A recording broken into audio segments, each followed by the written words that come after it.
Britain, in the early centuries after Christ, was a place half in shadow.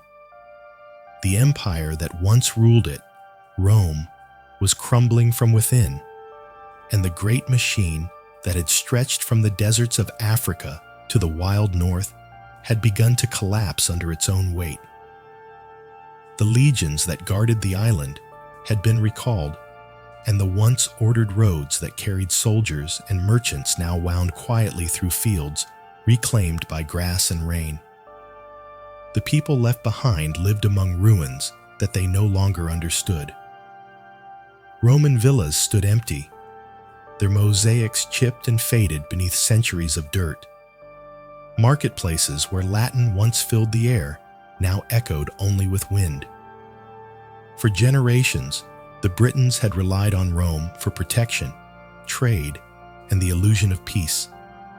When that vanished, they were left facing a world they barely knew how to survive in. Life became small again.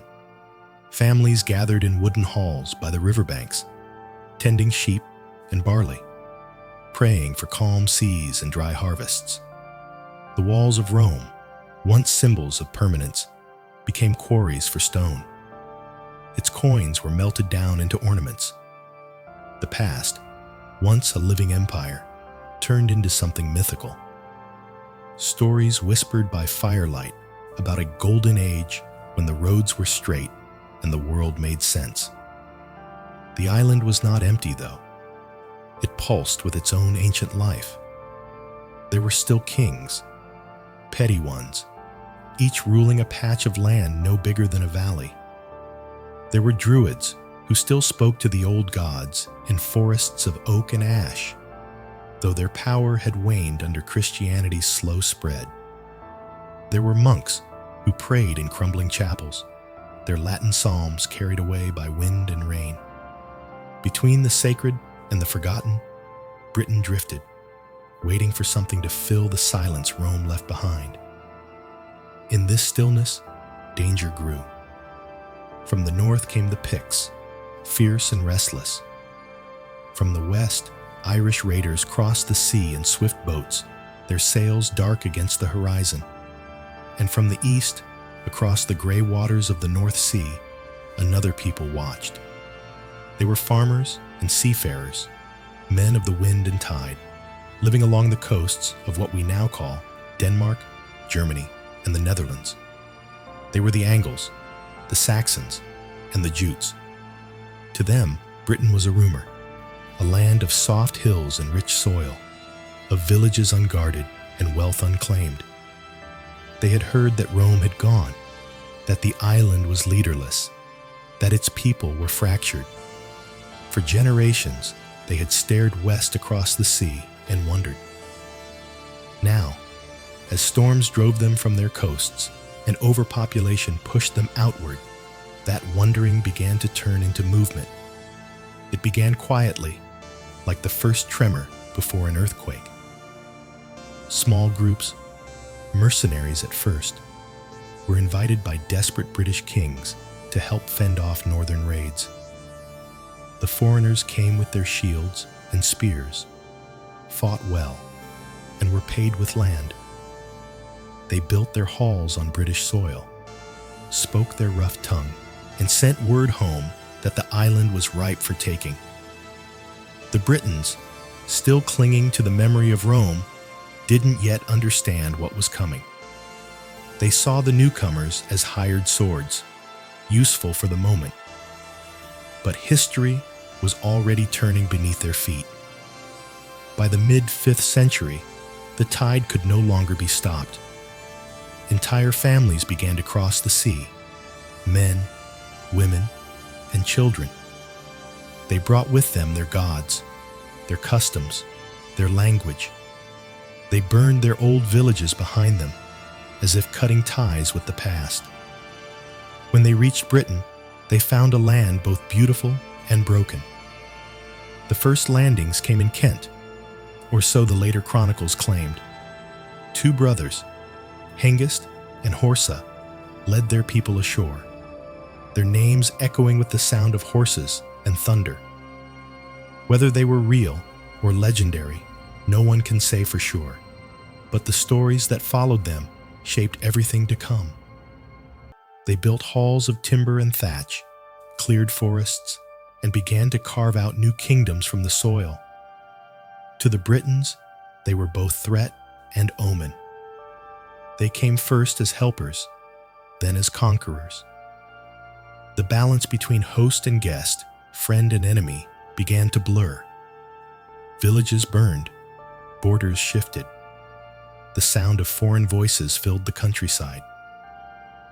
And yet, even here, in the uneasy meeting of two worlds, something extraordinary began to happen. As the old Celtic and Roman cultures collided with the newcomers, new patterns formed of speech, of craft, of faith. The seed of a new identity was planted, though no one yet could see what it would grow into. The island, long divided by tribes and tongues, was being reforged by conflict. Out of ruin came possibility, out of loss, renewal. The mists over Britain thickened, carrying the scent of wood smoke and salt. The sea, once a barrier, had become a bridge. And with every new sail that appeared on the horizon, the island drifted further from the world it had been, and closer to the one it would become. By the time the sun set on the last Roman stones, the age of the Britons was ending. The age of the Anglo-Saxons was about to begin. The horizon darkens first, not with storm clouds, but with shapes that move against the gray sea. Long, narrow ships glide across the waves, their carved prows cutting through mist like blades. The wind smells of salt and pine, and the rhythmic creak of oars echoes across the water. These are the strangers the island has been waiting for, though no one yet knows what they will bring. Salvation, ruin, or something in between. They come from across the North Sea, from the flat coasts and river mouths of northern Europe. To the east, in the lands that will one day be called Schleswig, Friesland, and Lower Saxony, life has grown hard. The soil is thin, the winters long, the fields crowded, too many mouths, too little land. And so, families pack their belongings into boats, tools, weapons, livestock, children, and push off toward the setting sun. They follow the rumors of a green island abandoned by its empire, rich and ready for the taking. When they reach Britain's shores, the world before them is strange and silent. Forests stretch for miles. Rivers wind through valleys unmarked by stone walls or roads. The ruins of Roman towns still stand. Crumbling walls, weed-choked courtyards, half-buried statues of forgotten gods. For the newcomers, it must have felt like stepping into a dream left behind by another civilization. The first landings happen quietly, almost without notice. In Kent, they build their camps on the beaches, light fires, and look inland. The locals, Britons who still cling to fragments of Roman life, watch from the woods. No one knows what to make of these tall, fair-haired strangers with their rough voices and foreign gods. At first, they come as allies. British chieftains, desperate to protect their lands from Pictish and Irish raids, hire them as mercenaries. The newcomers fight fiercely, skilled in shield and spear.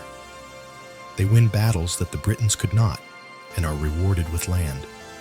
But land given is soon land claimed, and gratitude turns to suspicion. Tension builds, slow and inevitable. The Britons realize too late that they have invited a storm into their home. What began as partnership becomes conquest. The newcomers send word back across the sea. The island is weak, its people divided. More ships follow. The trickle becomes a tide. Villages rise along the coasts. Clusters of wooden halls surrounded by fields and fences. Smoke drifts above them, and the sound of hammers fills the air. These are not raiders anymore. They are settlers. They plow the soil, raise livestock, marry, and build the beginnings of what will one day become kingdoms. To the Britons, it must have felt like the ground shifting beneath their feet. Their language, once heard everywhere, begins to fade. The newcomers speak their own tongue, a harsh, rhythmic speech that will, over centuries, evolve into the first form of English. Even their gods cross the sea with them. Woden, Thunor, and Tiw, warriors and skyfathers who demand courage and blood. Their beliefs shape their world. Fate is a woven thread, death an unbroken promise. The newcomers see the land not as a lost inheritance, but as a blank slate. They burn forests to make fields, build halls beside rivers, and bury their dead with weapons and jewelry, facing east toward the rising sun. Every burial is a declaration that they are home now. The Britons resist. They fight in skirmishes and ambushes, hiding in forests and hills. But without Rome's armies, their defenses crumble. Slowly, painfully, they retreat westward, into Wales, into Cornwall, into the mountains and mists. Legends are born from their defeats. Stories of kings who will one day return, of swords buried in stone, of saviors sleeping beneath the hills. These tales will echo through centuries, long after the real battles are forgotten. Meanwhile, the newcomers carve the island into pieces of their own making. In the south, the Jutes hold Kent. To their west, the Saxons spread into Sussex and Wessex. Northward, the Angles settle in East Anglia, Mercia, and Northumbria. Dozens of small kingdoms sprout like wildflowers after rain, each ruled by a warlord who dreams of being more than a local chief. In these new halls, life takes on a different rhythm. The people gather around long fires, drink mead, and listen to poems sung by wandering bards. Stories of courage, loyalty, and fate become the backbone of their culture. Every man knows that his name must outlive his body, that to die forgotten is the worst of fates. The idea of fame, or dam in their language, becomes almost sacred. And yet, amid conquest and settlement, there's a strange kind of order forming. The newcomers bring structure where chaos reigned. They build communities bound by kinship, custom, and law. Slowly, what was once invasion becomes inheritance. Still, the island is not at peace. Kingdoms rise and fall in the span of a lifetime. Leaders are betrayed, brothers fight for thrones, alliances fracture. Blood is the currency of rule, and the sea that once brought hope now brings more ships, more claimants, more war. For those living through it, it must have felt endless, a cycle of building and burning, of victory and loss. But beneath the surface, something remarkable is taking shape. A new identity, not Roman, not Celtic, begins to take root. The language changes, the customs merge, and the people who were once foreigners begin to call themselves something new. They do not know it yet, but this is the birth of a culture that will one day call itself English. The mist settles again over the island, and for a moment, time seems to pause. The old world of Britons has faded, and the new world of the Anglo-Saxons stands uncertain and fierce beneath the same gray skies. In the quiet between storms, their songs rise from the mead halls, rough, rhythmic, and unforgettable. The island has changed forever, but its story has only just begun. The newcomers had come to stay. By the middle of the 6th century, Britain was no longer the land Rome had known. The Latin words once spoken in marketplaces had vanished into memory. The villas lay in ruin, and new wooden halls stood where stone once ruled. The Angles, Saxons, and Jutes had turned from wanderers into rulers, and the island was divided among them like pieces of an uncharted map. In Kent, the Jutes built their stronghold first, their wooden halls rising near the coast where their ships had landed. From there, they traded and fought, blending with what little remained of the local Britons. Their leader, legend said it was Hengist's kin, ruled from a great hall lit by torches, where warriors drank mead from horn cups and boasted of raids along the Thames. In the evenings, a poet would stand by the fire and sing of ancient heroes while the sea wind whispered through the cracks in the walls. To the west, the Saxons carved out their own lands. Wessex, Sussex, and Essex, names that still bear their mark, grew from tribes into territories. Each small kingdom was bound by loyalty to its warlord, but also by a fragile sense of shared blood. The Saxons were builders and farmers as much as fighters. They cleared forests, dug ditches, and raised villages around wooden churches and mead halls. The air was filled with the sound of axes, hammers, and voices speaking the new tongue that would one day become English. Further north, the Angles settled along the rivers Trent and Humber, spreading into the broad plains of Mercia and the rolling hills of Northumbria. These lands were colder, wilder, and further from the influence of the south.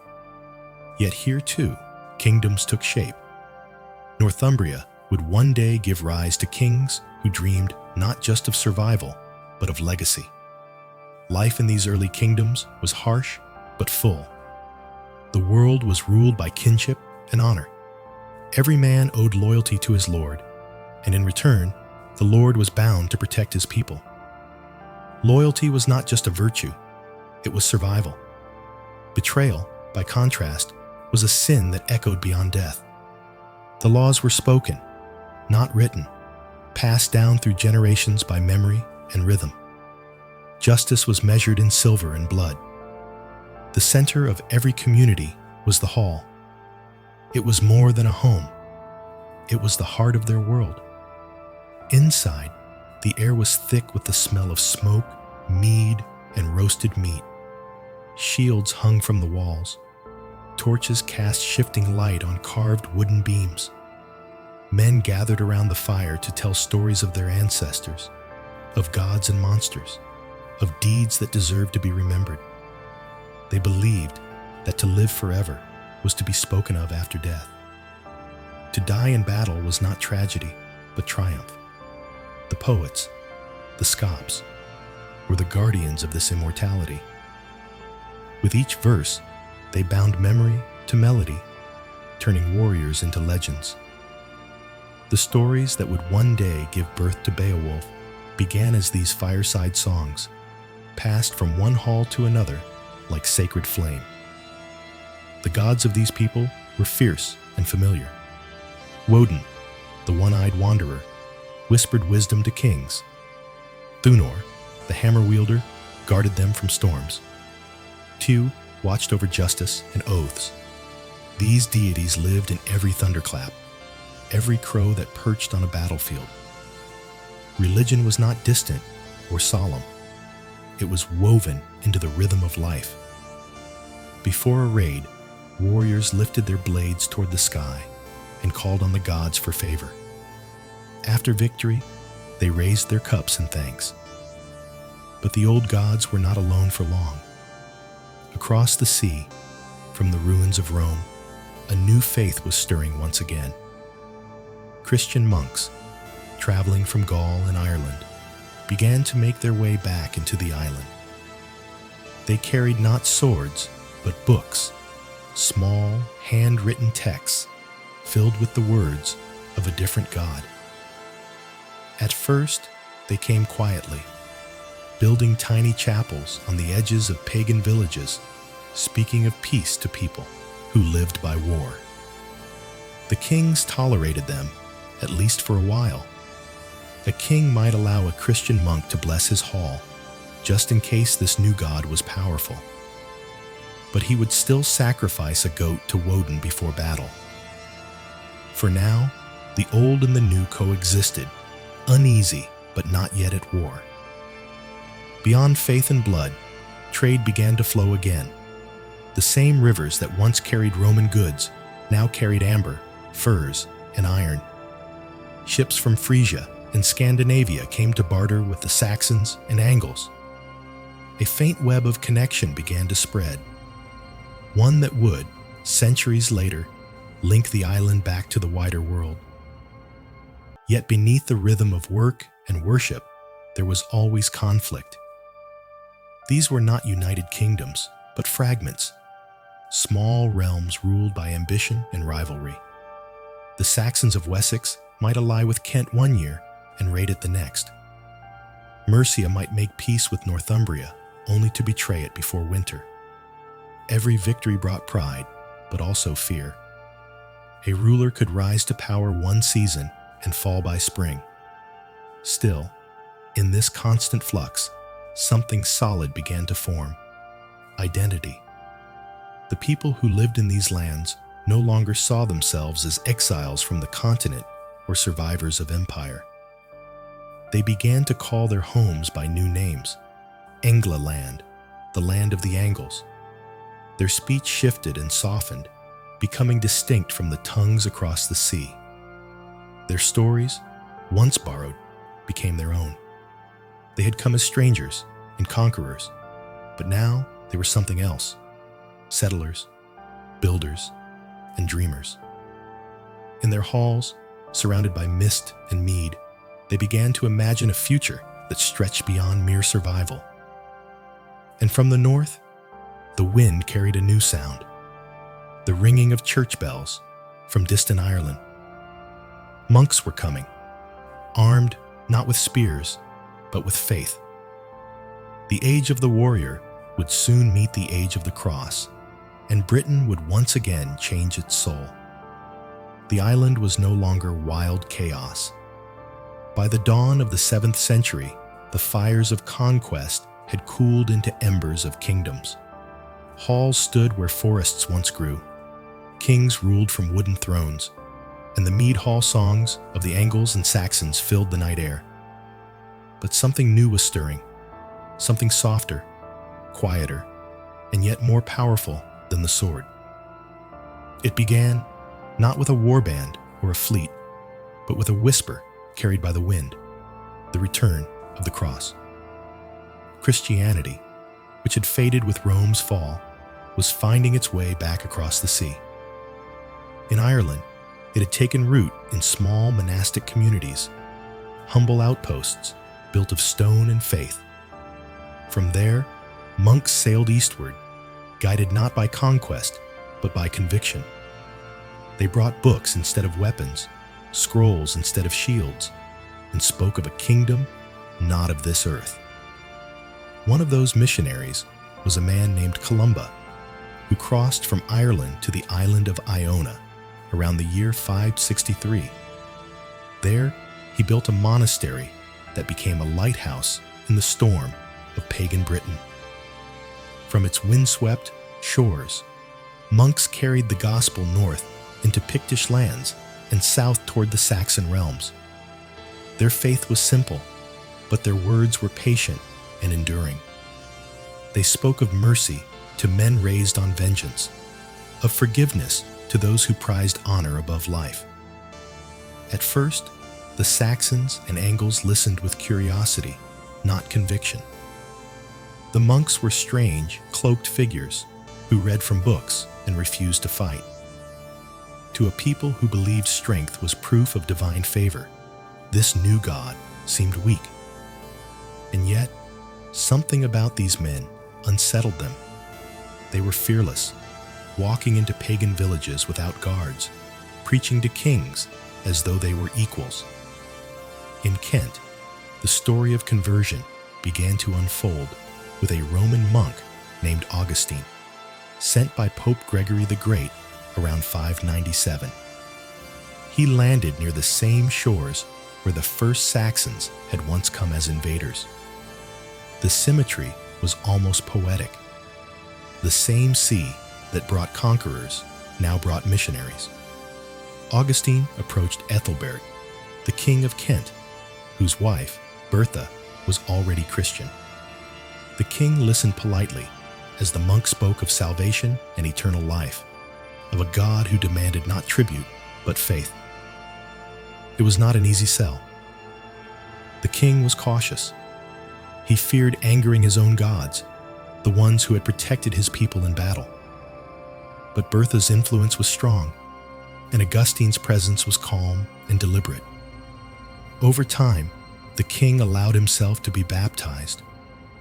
When he stepped into the water and emerged as a Christian, it was more than a personal act. It was the first ripple of a wave that would reshape the island. Soon, churches began to rise beside mead halls. Crosses were carved into stone.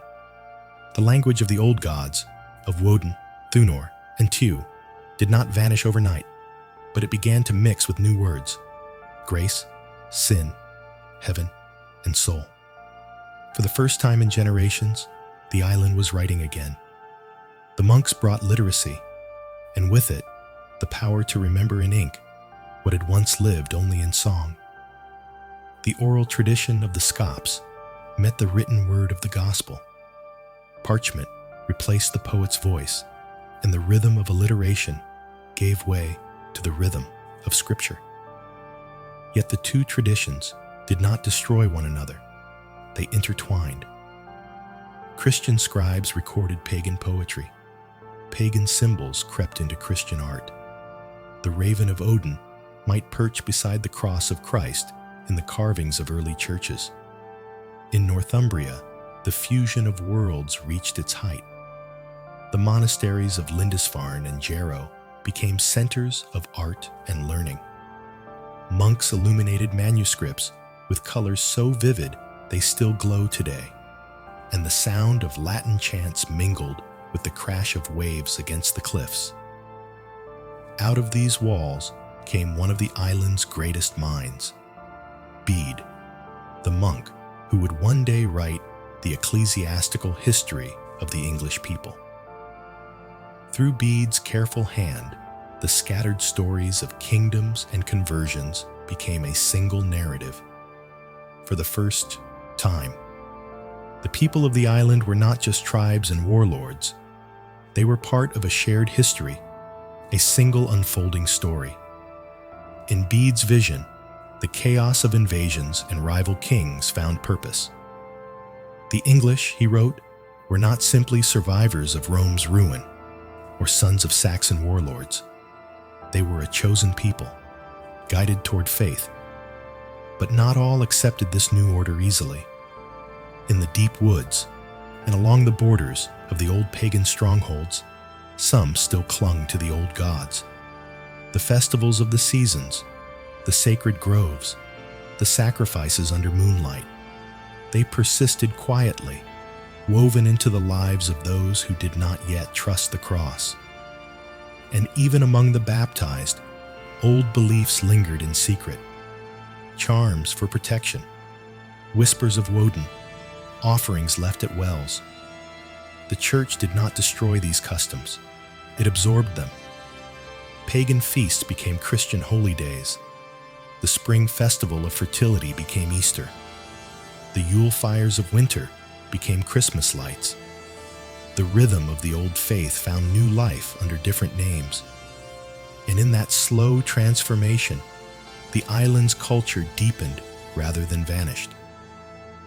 By the end of the 7th century, the cross and the raven, the symbols of faith and fate, stood side by side. Monks copied scriptures, while warriors sharpened swords. Kings built churches and still went to war. The tension between salvation and survival never disappeared. It simply became part of what it meant to live in this New England. From the mead hall to the monastery, from the field to the scriptoria, a people once divided by tongue and God were beginning to share the same story. Their language, their art, and their faith had begun to merge into something distinctly theirs. The light of learning, dimmed since Rome's fall, flickered once again over the island. But the peace it brought was fragile. across the northern seas, a new storm was gathering, one born not of faith, but of fire and iron. The Northmen were coming, and the island, once again, would have to fight for its soul. The island, once broken by war and divided by gods, was now alive with a different kind of energy. The sword still ruled, but beside it, the quill had found its place. By the dawn of the 8th century, England, though not yet united by name, was awakening to something remarkable, a hunger to understand, to record, and to remember. The monasteries that had risen from the ruins of pagan Britain were no longer just sanctuaries for prayer. They were engines of learning. Their walls hummed with the scratch of pens on parchment, the chanting of psalms, and the murmur of Latin lessons carried through cloisters lit by oil lamps. The monks who had once come to convert now taught, copied, and preserved the world's fragile memory.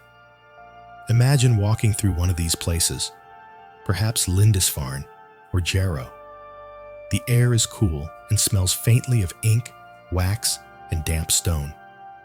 Shelves hold scrolls and precious books bound in leather.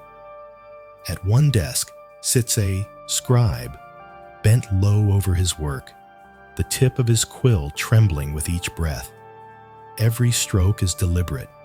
A single slip could ruin a page that has taken weeks to prepare. His Latin is flawless, but in his heart, he still speaks the Old English of his ancestors. These monks were the guardians of knowledge, but they were also artists. Their manuscripts gleamed with gold and color. Spirals, beasts, and crosses twined together in impossible patterns. The Lindisfarne Gospels, painted in these very halls, were not just words of God. They were works of devotion in themselves. Each page was a bridge between two worlds, Roman precision and Celtic imagination, faith and artistry. Among these scholars walked one man whose name still echoes across time, Bede, the monk of Jarrow. Patient, humble, and tireless, he spent his life writing not for kings or conquest, but for truth. His ecclesiastical history of the English people was more than a chronicle. It was a vision of destiny. He saw the island's tangled story, its invasions and conversions, and shaped them into something coherent, a single people guided through chaos toward faith and wisdom. Bede was the first to measure time in the way we still do today, counting years from the birth of Christ. Before him, time itself had been scattered, measured by reigns and wars. After him, history found rhythm. The centuries began to align. The English story, once told by firelight, was now written in ink. But this age of learning was not confined to monks and Latin scholars. Beyond the monasteries, the people of the mead halls were creating their own kind of poetry, a fierce, emotional, and distinctly English art. Their songs, passed from voice to voice, told of courage, loyalty, and the strange beauty of fate. One of those songs would become the crown of Anglo-Saxon verse, Beowulf.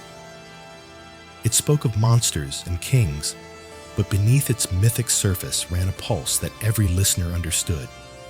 The yearning for honor, the fear of time, the inevitability of death.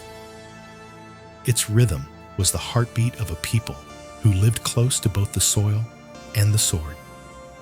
In its lines, the old pagan world still breathed. The hero prays to God, yet fights as a man shaped by word. The ancient sense of fate that even heaven cannot undo. The hall where Beowulf feasts is the same kind that stands in Wessex or Northumbria. The song carries echoes of firelight, laughter, and the clang of cups. It is history made human, faith wrapped in memory, courage bound by loss. Through such words, the Anglo-Saxons began to see themselves not merely as tribes or conquerors, but as heirs to a shared imagination. Their stories, both Christian and pagan, wove together into a tapestry that defined who they were. They understood the power of words, and through that, they began to understand power itself. Kings took note. The most powerful among them, King Alfred of Wessex, would later look upon this growing tradition and see more than art. He saw the foundation of a nation, but his time had not yet come. For now, the island was content to dream, to build monasteries and compose hymns, to paint and write, to think and believe. Still, the dream was fragile. The same sea that had once brought Rome's monks and the Saxon ships was never silent for long. Beyond the northern horizon, new sails were already being built, sleeker, stronger, designed for war. The Northmen were stirring, and their gods were restless. The age of peace, of learning, of gold and ink and faith, it would not last forever. The monks did not yet know it, but the same hands that wrote the Gospels would soon clutch swords. The same halls that echoed with chants would burn. For now, though, the island slept under candlelight. The voices of poets, monks, and dreamers filled the air. It was the calm before the storm, and in that calm, England began to find its soul. The dream ended in fire. It began, as all storms do, with whispers, rumors carried by merchants and sailors who had seen the northern horizon aflame. Strange ships, they said, long and low, cutting through the waves like knives. Men with hair the color of wheat and eyes as cold as the sea. They came from beyond the known world, from the lands where the sun barely set in summer and barely rose in winter. They came for silver, for glory, for blood. The first of them arrived without warning. The year was 793, and the monks of Lindisfarne were at prayer when the tide brought terror. The raiders moved like shadows across the sands, their axes glinting in the gray light. They broke into the Holy Island's church, tore down its doors, and slaughtered those who would not flee. The gold of the altar became spoils. The relics became trophies. Smoke rose against the dawn, and with it, the first cries of a new age, the Viking Age. Word spread quickly through the kingdoms. Monks wrote of dragons seen in the skies and storms that struck without cause. To them, it felt like the wrath of God, punishment for forgotten vows and worldly pride. But to the men who lived by the sword, it was simply another war, another challenge from the restless sea. The Northmen came again and again. They struck from the water, never where they were expected. Their ships could sail in rivers as easily as the open ocean. Villages burned, monasteries fell. For a people who had once brought fire and fear to this island themselves, the Anglo-Saxons now felt what it was to be the hunted. Yet the Vikings were not just raiders. They were craftsmen of chaos. They came first for plunder, but soon for power. They saw that the island was rich not only in gold, but in land, in cattle, in people. And so, they stayed. What had begun as lightning strikes became campaigns of conquest. Kingdom after kingdom fell under their sails. Northumbria, once the beacon of learning, was among the first to be overrun. The monasteries that had kept the flame of knowledge alive went dark. Mercia followed, its rulers driven into exile or forced to pay heavy tribute. Even the great halls of the south began to tremble. The Saxon lords who had sung of honor now fought for survival. But not all was lost. In the chaos, one kingdom refused to fall, Wessex. And at its heart was a man whose name would one day echo through all English history, Alfred. At first, Alfred was not yet king, only a prince, but he saw what others could not, that this storm would not pass, that England would have to be remade to withstand it. The Vikings could not be beaten by swords alone. They had to be met with unity, with strategy, with something deeper than fear. Before Alfred's rise, however, the century that followed Lindisfarne was a crucible. The island was reshaped by war. Entire villages were abandoned. Fields went to seed. But out of destruction, new patterns formed. Where the Vikings settled, they did not merely conquer. They mixed. They traded, married, and shared their craft. In the eastern lands, Norse words began to blend with Saxon speech. New place names took root, those ending in by and thorp, reminders that the Northmen had made this island partly theirs. Even religion could not escape the change. Some Vikings accepted baptism, at first for diplomacy, then for belief. Others clung to their gods, Odin, Thor, Frey, whose echoes felt strangely familiar to the old Saxon spirits. The two mythologies, cousins from a shared northern past, recognized each other like long-lost brothers. In some halls, the cross and the hammer hung side by side, peace kept by necessity more than conviction. The ordinary people bore the weight of it all. Farmers rebuilt what was burned.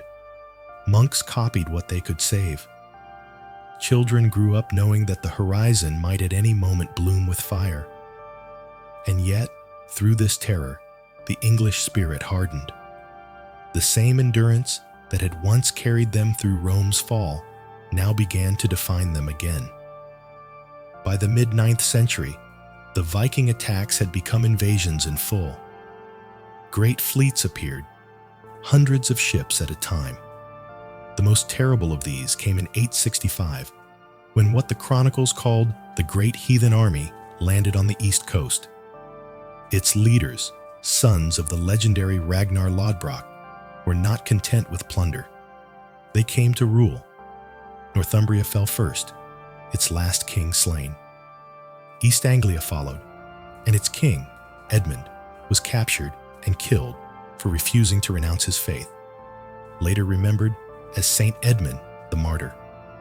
One by one, the old Saxon kingdoms vanished into the shadow of the Danelaw, the Viking-ruled lands of the east and north. And yet, in Wessex, Alfred rose. He watched the storm destroy everything around him and realized that the island could no longer survive as scattered kingdoms. It must become something greater, something unified, not just in war, but in mind. He would one day build schools, translate holy texts into English, and craft a vision that joined the sword and the book. But that story belongs to the next chapter. For now, the island burned. The monasteries that had dreamed of eternity were reduced to ash, their gold melted into Viking bracelets. The cross still stood, but it trembled in the smoke. The songs of the poets now told of loss, of exile, of hope clinging to ruin. And yet, in that ruin, the seeds of a New England began to stir, an England forged not by conquest alone, but by survival. By the middle of the 9th century, England was bleeding. The Vikings had carved the island into pieces, and each piece bore their mark: charred churches, broken halls, graves without names. Kings had fallen one after another, and even the bravest lords had bent their knees to the Danes. But in the south, in the lands of Wessex, one kingdom still held its ground. Its heartland was a patchwork of farms and forests, rivers winding through meadows where the smoke of cottages rose like prayers. Here, amid ruin and fear, a man named Alfred began to rise, not just as a king, but as a mind that saw beyond war. Alfred had grown up in the shadow of loss. As a child, he had watched his older brothers rule and die in battles against the Danes. When his turn came, around 871, he inherited not a kingdom of peace, but one surrounded by enemies. The Vikings were everywhere, Mercia subdued, East Anglia destroyed, and the Danelaw spreading across the east like a dark tide. At first, Alfred's story was one of retreat. He fought, lost, fled, and fought again. There were moments when it seemed that even Wessex would be swallowed. The chronicles speak of him hiding in the marshes of Athelney, surrounded by a handful of loyal men. The image is almost mythic now. The king in exile, soaked in rain and mud, his crown traded for survival. Yet in those marshes, a seed of unity was born. Alfred did not give up. From the swamps and scattered villages, he gathered what remained of his people. He studied the enemy, their movements, their tactics, their hearts. And when the time came, he struck back. In 878, Alfred met the Viking leader Guthrum at Edington. The battle was brutal and uncertain, fought not for territory, but for the island's very soul. When the fighting ended, Alfred stood victorious. It was more than a military triumph. It was a turning point. For the first time, the Anglo-Saxons had beaten back the tide. What followed was as remarkable as the victory itself. Instead of seeking vengeance, Alfred sought peace. He met with Guthrum and offered him baptism, making him a Christian and a partner in a fragile coexistence. The treaty they forged divided England between the Saxons in the west and the Danes in the east, the first line on a map that would one day become a nation.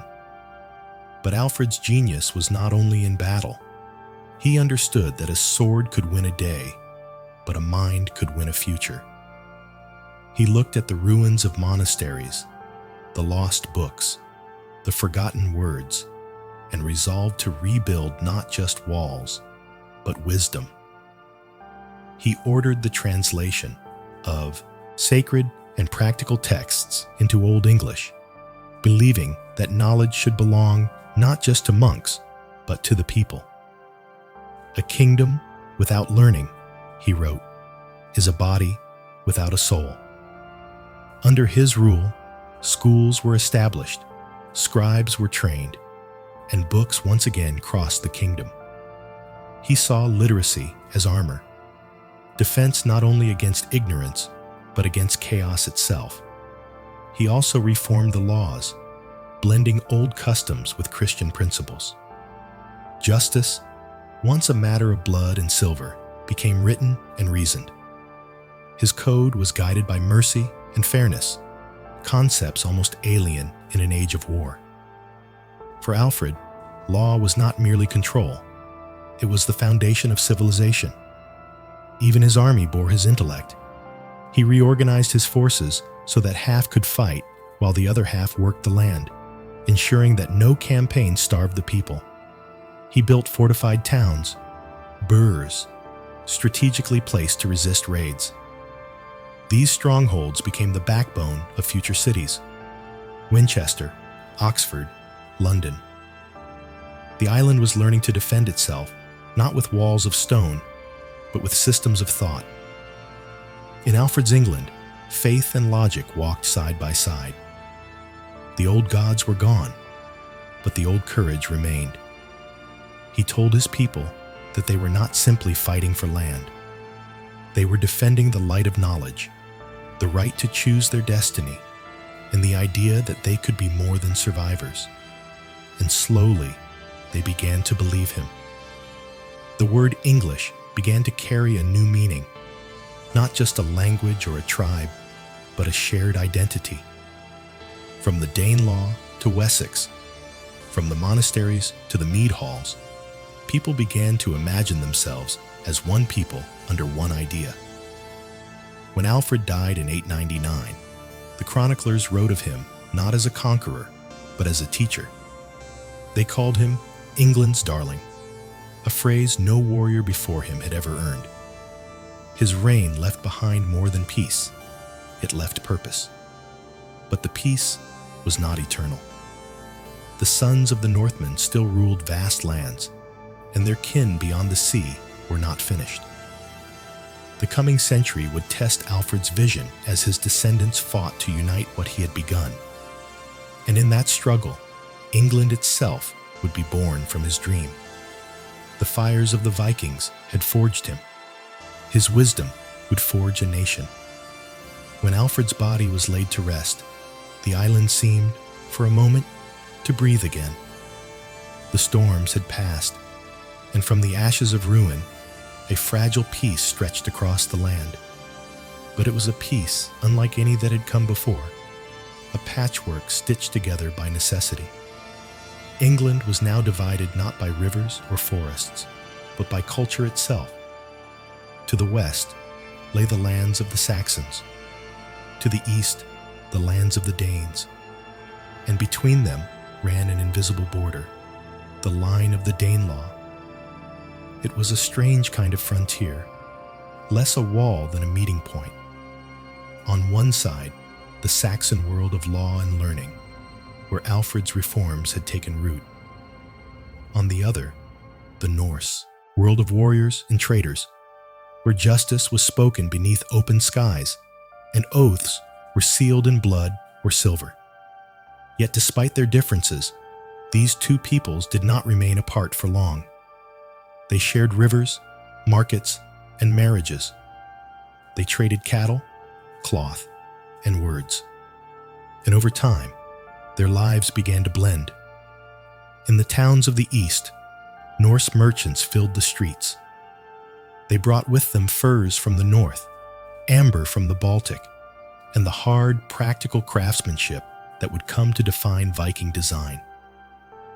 Their ships, sleek, shallow, and built for rivers, turned inland waterways into highways of trade. A fisherman in Lincoln might speak half in Saxon and half in Norse without thinking.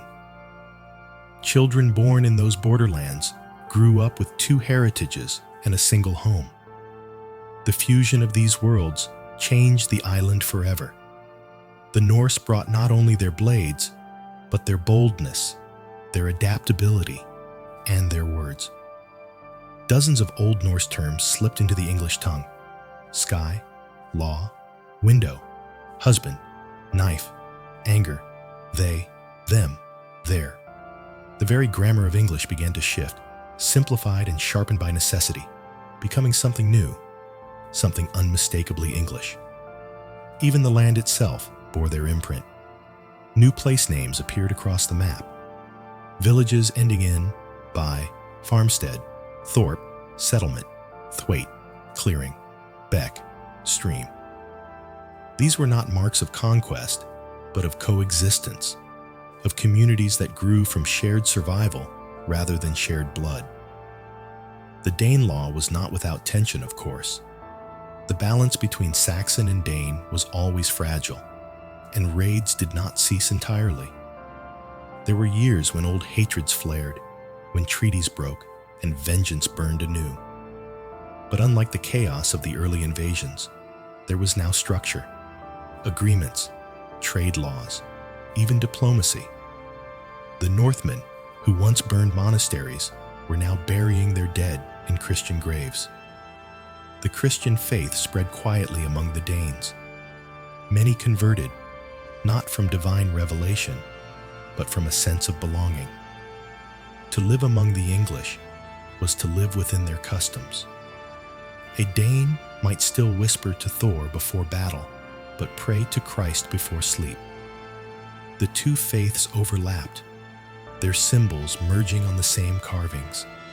Crosses intertwined with serpents, runes etched beside Latin words. Yet the Saxons, too, changed under Norse influence.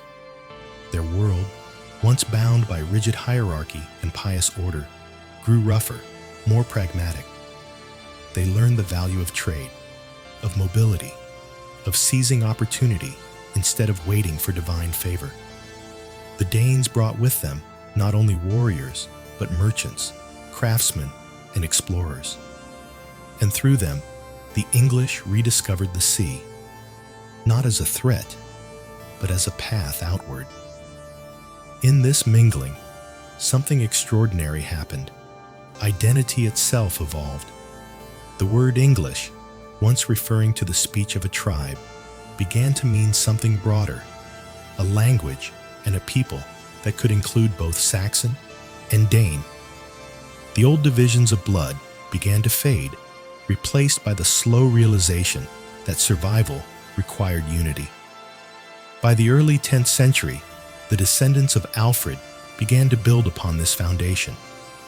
His son, Edward the Elder, and his formidable daughter, Ethelfled, Lady of the Mercians, pushed back the frontier of the Danelaw, reclaiming lands through both battle and diplomacy.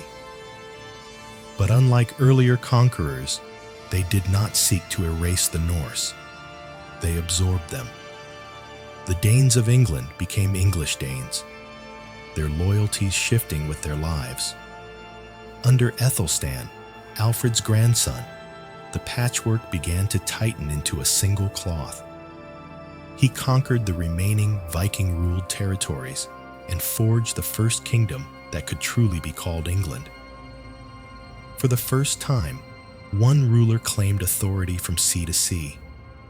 And yet, the England he inherited was not purely Saxon. It was something new, something forged in the long, uneasy coexistence of sword and plow, cross and hammer, Saxon and Dane. The Danelaw faded, but its legacy endured. It had taught the island the art of blending, of absorbing rather than destroying.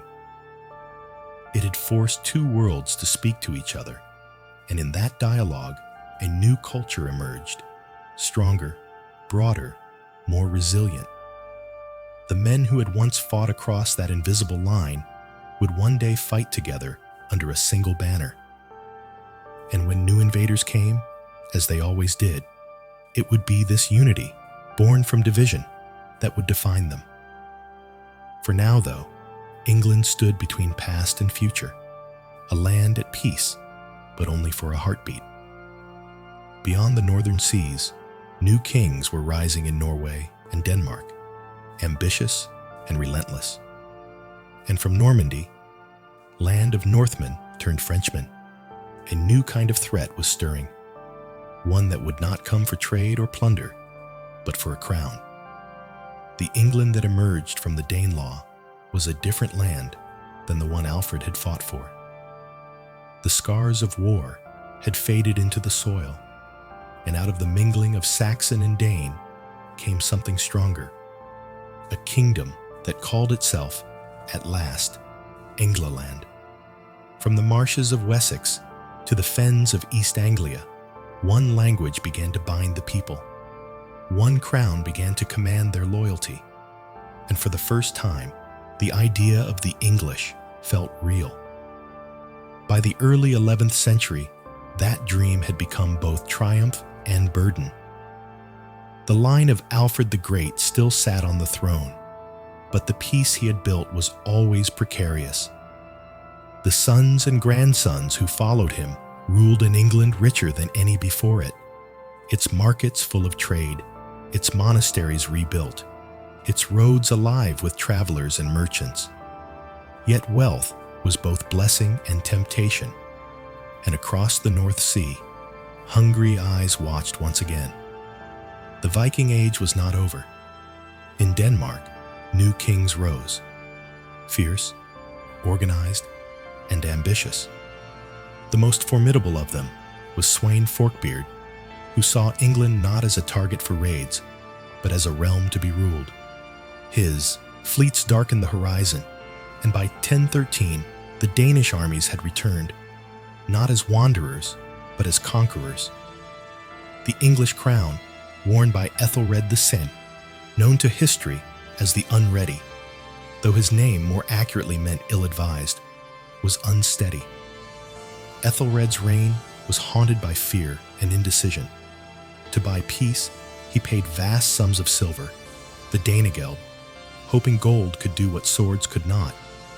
But silver, once given, only summoned more ships. The payments became a cycle of desperation, and the people began to murmur that the gods had turned away.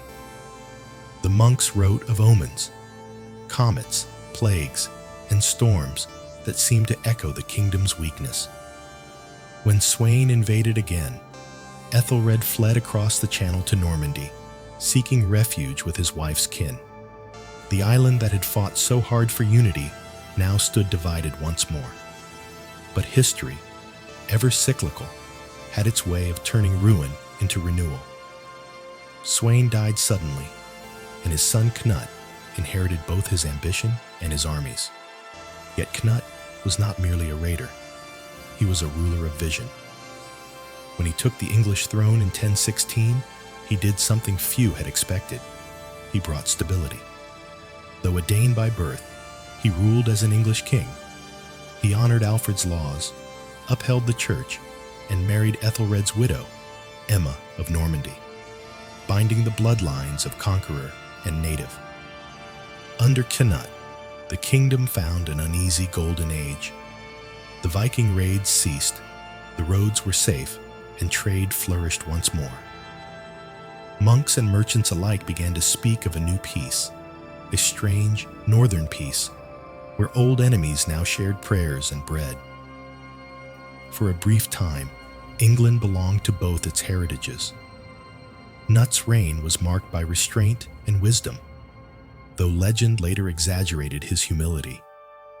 How he placed his throne on the shore and commanded the tide to halt, only to show that no king could stop the sea.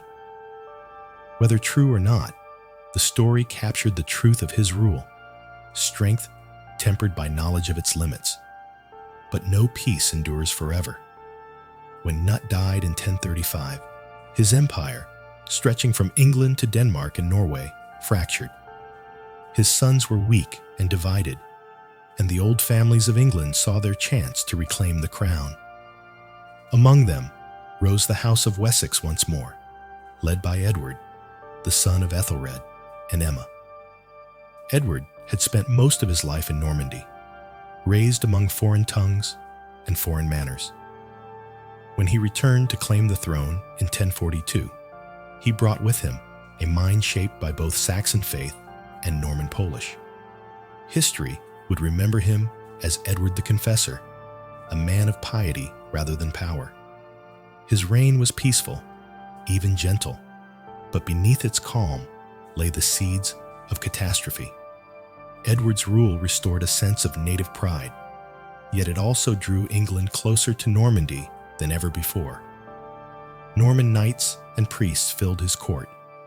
Their accents and customs unsettled the old Saxon nobility, who saw in them the echo of conquest. Still, Edward's holiness disarmed his critics. He built Westminster Abbey, a masterpiece of stone and prayer, meant to symbolize unity, but it would instead become his tomb and England's threshold to invasion.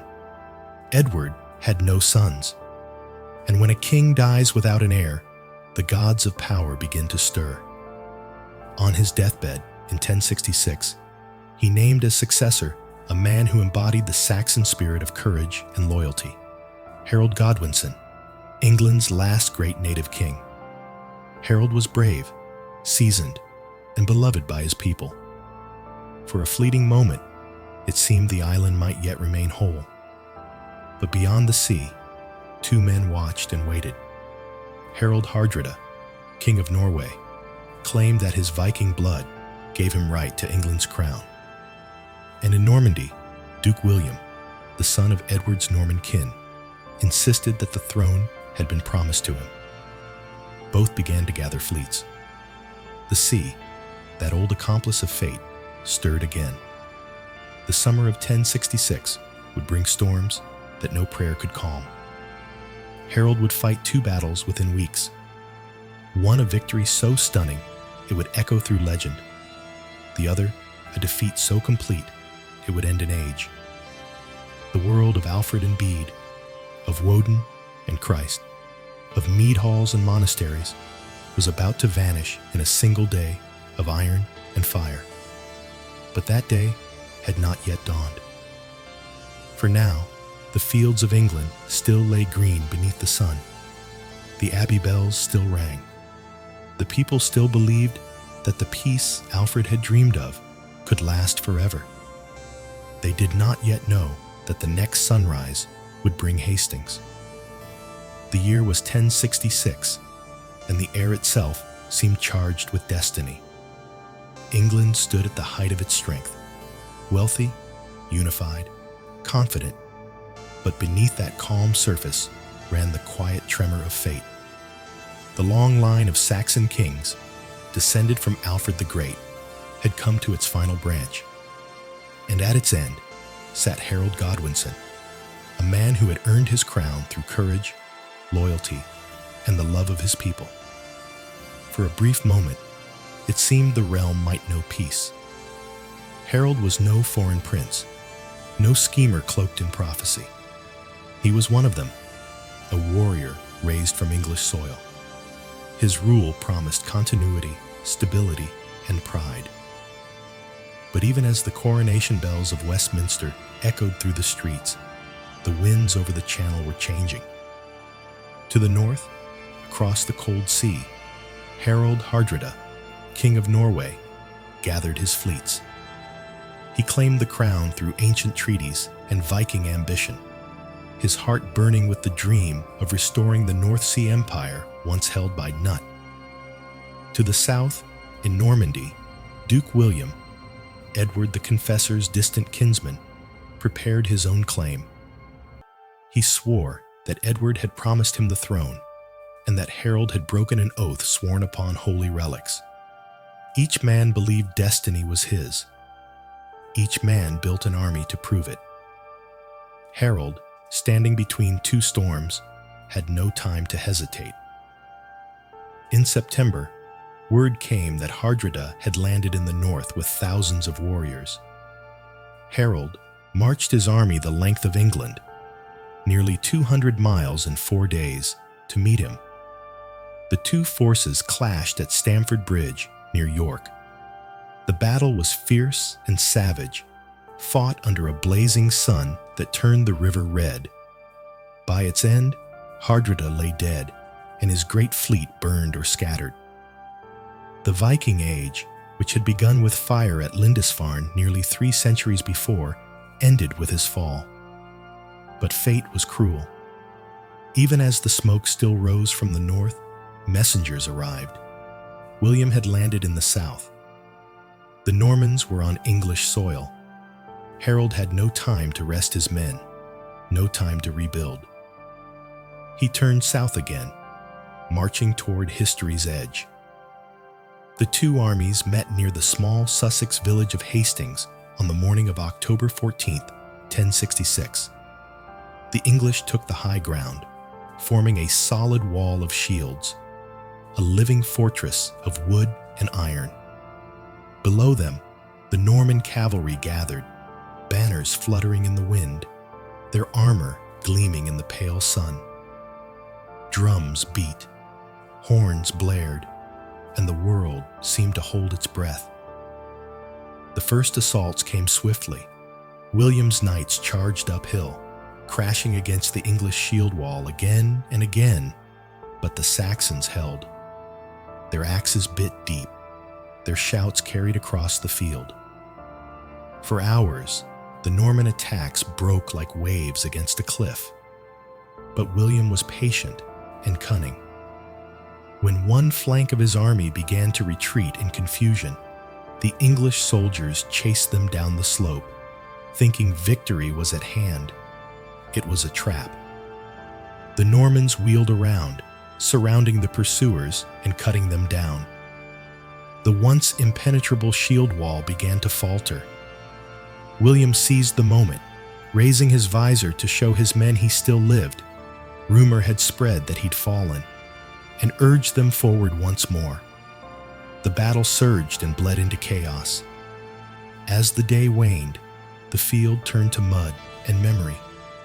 The English line, weary and broken, stood its final ground around their king.